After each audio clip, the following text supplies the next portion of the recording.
What's up, sheeple? Welcome back to my channel. Today I'm back on NBA 2K22, and we're going to see if an unvaccinated team of NBA players can win a championship. Now, I know the people at YouTube are going to be mad as hell for me posting something like this. I really don't give a fuck, but I do have to say I don't care if you get vaccinated. I'm not telling you you should or shouldn't by posting this video. I'm literally just doing an experiment in 2K. I think it's a personal decision and weird as hell when people are being forced into doing it, but in no way or form am I telling you you should or should not be vaccinated. Also, thank you guys very much for 100k subs on YouTube. I was taking a week off just because life and stuff like that, but I was working on a WNBA video, but Classic 2K, I ran into a glitch so I couldn't keep the recording going. That video is already halfway done. It'll probably be posted later this week if 2K allows me to play WNBA again. And then I got this idea actually from a fan who DM'd me on Instagram.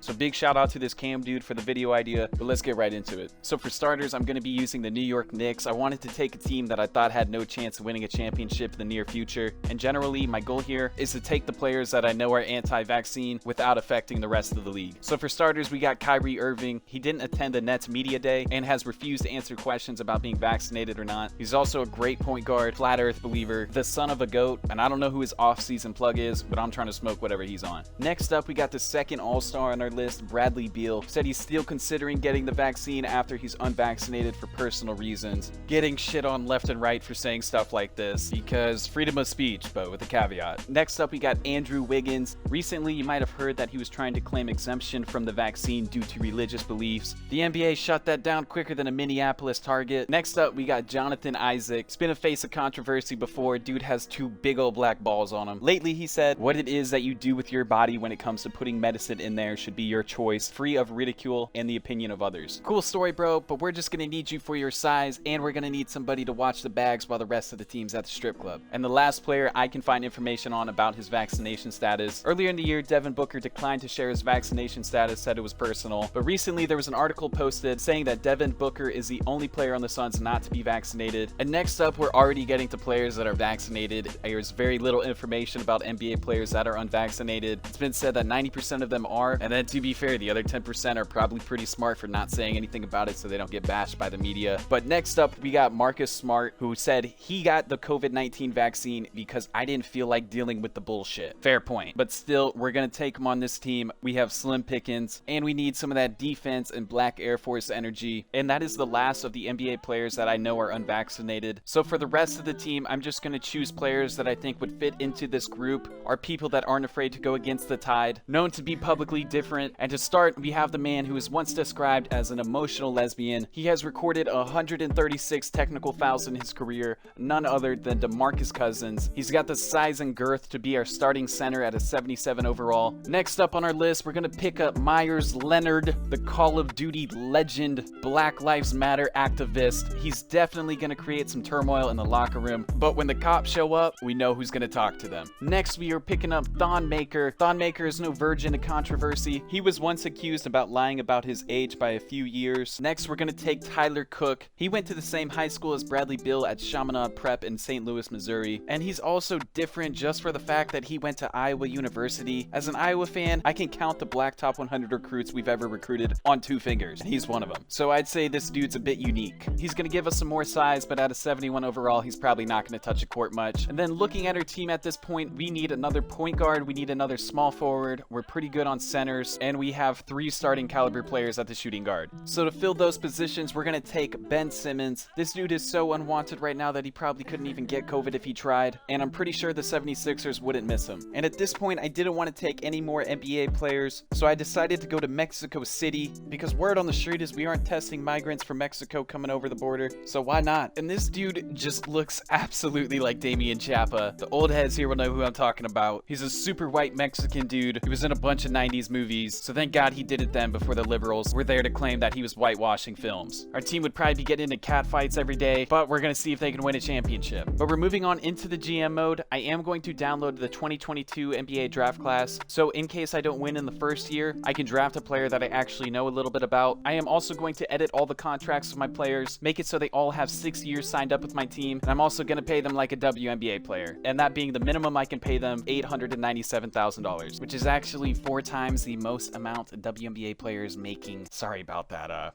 That glass ceiling is getting pretty low, isn't it, ladies? I was also given 2 more players because I needed to fill up roster spots. They gave me Quinn Cook and Darius Miller. These guys don't really fit what I'm looking for. Looking for some NBA YoungBoy fans, so we're going to pick up Jayshawn Tate and Daniel House from the Rockets. We're also going to snag their pick and override their decision. And I also turned Devin Booker into a small forward so he can start over Andrew Wiggins. But this is our starting five. We got Ben Simmons coming off the bench at an 85 overall. Might be able to win us a sixth man of the year if he isn't afraid to shoot. Went ahead and simulated our first game up against the Celtics, which we lost by 6. Then later in the week, we beat the Magic twice in a row. And this is when I realized that Julius Randle is now the star player of the Magic. So I went ahead and looked at the other signings. RJ Barrett is with the Lakers, so they're even more overpowered. Derrick Rose went to the Jazz, Kemba Walker to the Suns, Mitchell Robinson to the 76ers. Julius Randle going to the Magic is pretty much him going to a warmer climate Knicks. Kemba Walker is not going to be the backup point guard or Ben Simmons competition for the sixth man of the year. Now they have 2 6-foot, 180-pound point guards. Probably the dumbest move of them all, Mitchell Robinson going to the 76ers. They already have Joel Embiid, Andre Drummond, so now 3 out of their 4 best players are centers.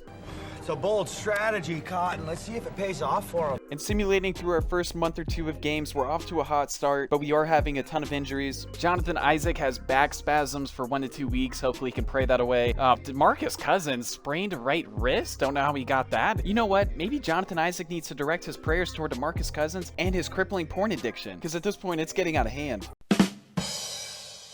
In the middle of the season, we started losing a bunch of games. We went all the way down to 8th place in the conference. And for handpicking my team, that's not very good. Here's a look at our team stats. Bradley Beal is leading the team with 23.9 points per game, but Devin Booker and Kyrie Irving are also averaging over 20 points per game. DeMarcus Cousins is our leading rebounder, and Ben Simmons leads the team in assists. And Ben Simmons is also, like I was talking about earlier, leading the 6th man of the year race right above Kemba Walker, averaging 13, 7.5, 7.5 off the bench. See, all he needed was to be put in the right position to succeed, that being a bench warmer / water boy. But simulating past All-Star weekend, we went to 9th place in the conference at one point, went on a couple winning streaks, but we finished in 4th place in the conference. Giannis, most valuable player, Cade, rookie of the year, but more importantly, Ben Simmons, 6th man of the year, shooting 0% from the 3-point line. Love to see it. Brought all of our star players some cold water off the bench. He even knows how many ice cubes those players want out there. Nobody else on my team won any awards besides all defensive second team, which Ben Simmons and Jonathan Isaac were on. But in our first round of the playoffs, we are matched up against a 5 seed Boston Celtics. But sadly, in the next round, we have to go up against either the 1 seed Milwaukee Bucks or 8 seed Brooklyn Nets. I don't think we're getting past either of those teams. We lose game 1 to the Celtics, but then we go on to win 4 games in a row. Most of the games were won by a 5 to 10 point margin, and Kyrie Irving or Devin Booker were the leading scorers. But sadly, we're going up against the number 1 seed Milwaukee Bucks, who win game 1, game 2, but we win game 3, but Kyrie Irving had to score 50 points in that game. I mean, if he can do that 3 more times, we're golden. We lose game 4, Kyrie only with 29. I don't know what he's thinking. I just told him to score 50. So we lose again in game 5, so we're out of the playoffs this year. The Bucks beat the Hawks in 6. The Lakers swept the Trailblazers, and in the finals, the Bucks won in 7, which is pretty impressive considering the Lakers are who they are with the addition of RJ Barrett. In the offseason, since I'm going to be keeping the same core players because they're all on 6-year minimum contracts, I am going to be a hoe and steal the number 1 pick from whoever gets it. Our team lacks defense and size inside the paint, so I traded both my picks and robbed the Memphis Grizzlies. And the number 1 player here is Paulo Banchero. I don't know who he is, but his name reminds me of churros. I don't need that energy around here. But I do know who Chet Holmgren is. He's 7 foot, 196 pounds with a 7'5" wingspan. So I chose him for the number 1 overall pick, and that is going to be the only change in my roster this offseason. And then the noteworthy movement in the offseason was that Zach LaVine went to the Magic, then Julius Randle left the Magic to go to the Grizzlies, and also Wendell Carter Jr. left the Magic to go to Detroit, so Zach LaVine just fucked himself, don't know what he's thinking. And Jaren Jackson Jr. also went to the Thunder. And for player progression, all of my players got worse for the most part, so great sign. Starting off the 22 through 23 season, first month was a little rocky. We were at 7th place in the conference early on. Bradley Beal was our only all-star this year, but we finished the season in 4th place again. Giannis, MVP, Paolo, Rookie of the Year, Bobby Portis, 6th man of the year. Fuck that open-eyed bitch. It should have been Ben Simmons. Most improved players, DeAndre Ayton, who's a 90 overall at this point. Again, nobody made the All-NBA teams on my team, but Ben Simmons and Jonathan Isaac, first team All-Defense. And Chet did make the All-Rookie second team, but he's currently out 6 to 8 weeks with a torn right hamstring, not what we need right around playoffs time. And no, Josh Giddey fractured his left leg. If he needs a Deshaun Watson massage for that, I'm here for him. But this time we're matched up against a 5 seed 76ers. We lose game 1 at home, lose game 2 at home, win game 3 away somehow, and all the 76ers have at this point is Joel Embiid, Tyrese Maxey, Tobias Harris. Oh, they have Derrick Rose now though, so that's interesting. And we are eliminated in 5, not our year again. But Philly beat Boston in 6, Atlanta beat Milwaukee in 6, Denver swept Dallas, OKC beat the 1 seed Golden State in 7, and then the finals ended up being the 5 seed Thunder versus the 3 seed Hawks, in which the Hawks won in 6. Trae Young was the finals MVP, who's now at 94 overall, and even though the Thunder just finished 2nd in the league, they still have 4 lottery picks. Well, they ended up with 2 actually, because they gave away 2 to exceptions. The Raptors have the 1 pick, but we're gonna yoink that real quick because we need more size. And this year there's a guy named Victor Wembanyama, something like that, I don't care, I'll just call him Vic. He's 7'3" with a 7'11" wingspan. I think we'll take him, be a decent addition, so we'll have him and Chet inside the paint. Also at this point I had too many players on my team, now have 2 more big men, so I'm gonna release a big, and then we're gonna force Jonathan Isaac to be a non-starter and make our starting 5 Kyrie Irving, Bradley Beal, Devin Booker, Chet at the power forward at 7 feet tall, and Vic at the center at 7'3". Our team's stacked at this point, but we start off 3-3 and go into 11th place real quick. But quickly we went into 1st place in the conference by December. We kind of bounced around, but we generally stayed at the 1 or 2 spot in the conference. Had a pretty rough month of December, but by All-Star Weekend we were the 3rd seed in the East. This year Kyrie Irving was the only All-Star from my team.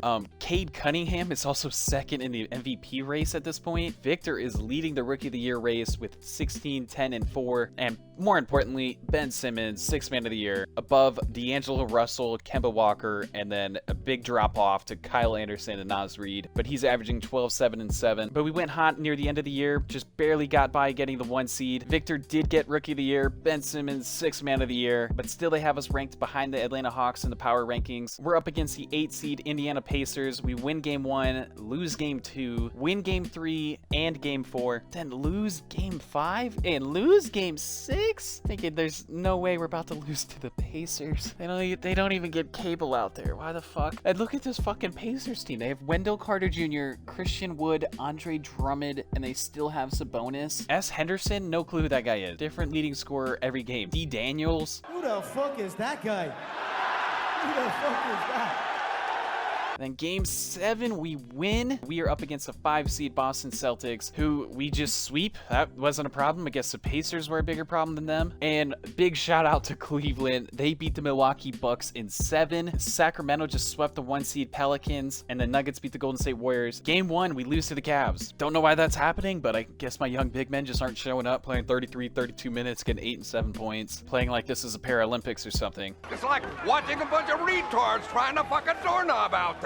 And Lauri Markkanen dropped 32 on us. Get the fuck out of here. And we have no injuries also. We have our whole entire team. Game 2, we win. Game 3, we win. Cleveland takes game 4, but we come back and win game 5. Ben Simmons and Chet both had double-doubles. Kyrie had 24. I guess we solved our Lauri Markkanen problem because he had 6 and 5. Kyrie had 39 in game 4. And then Cleveland wins game 6, bringing us to game 7, which I'm nervous about because I really don't want to lose to Cleveland of all cities. But thank God we win game 7. And over in the West, the Nuggets beat the Sacramento Kings in 7. Looking at who the Nuggets have at this point, they got Michael Porter Jr. being their leading scorer in game 7, but Jokic had a 24-point triple-double. But Jokic at this point is a 93 overall, followed by Michael Porter Jr. at an 89. QB Murray is an 85. We lose game 1. Bradley Beal had 33. Kyrie had 30 and 11, but Jokic, 30-point triple-double. We win game 2. Devin Booker balling out, 35 points. Kyrie, 30. Beal, 21. But I noticed that Jokic went down to a 91. Turns out he's got a sore left knee. We'll take what we can get at this point. We win game 3 on the road. Thankfully to Jokic's sore right knee, he stopped dropping triple doubles. Only had 27, 7, and 8. Bradley Beal 29, Irving 25. And then we win game 4 again, bringing it to 3-1. Damn, Jokic, 50 points, 10 rebounds, 9 assists, doing everything he can. Bradley Beal 30, Kyrie 26, Booker 23. And then we lose game 5. Not only did we lose, but we lost by 34 points at home. Not a good look for us. Michael Porter Jr., 30-point game. Nikola Jokic, 23-point triple-double. Jokic is playing 42 minutes compared to the second most being 30. Maybe rest that fat fuck, or else we're going to take care of business. But then we win game 6 and win the finals. Probably never be saying this outside of a video game, but the New York Knicks are the champions of the NBA. It only took 3 years and me robbing 2 #1 picks from other teams, and Vic was somehow the finals MVP, averaging 16.5 points, 11 rebounds, and 6 assists. For being 19 years old, that's pretty good. The man can't even drink, but he's winning finals MVP. Well, to be fair, the whole rest of my unvaccinated team can't drink because they live in New York City. And then some interesting things that happened from this point on that I'm not really going to show is LeBron signed with the Celtics on a 1-year deal. Zion and LaMelo are the top 3 and 4 players in the league right now at 96 and 95 overall. Thunder ended up sweeping the Hornets, where Paulo Banchero was the finals MVP. Giannis went to the Celtics, which led to Jason Tatum leaving to go to the Jazz, which then led to Donovan Mitchell leaving the Jazz to go to the Celtics. Cade Cunningham's already at 96 and Jalen Green's at 96. And then in the 25-26 season, we made the finals again, but against the powerhouse Thunder at this point, who beat us in 7. But I can't even be mad. Josh Giddey, finals MVP.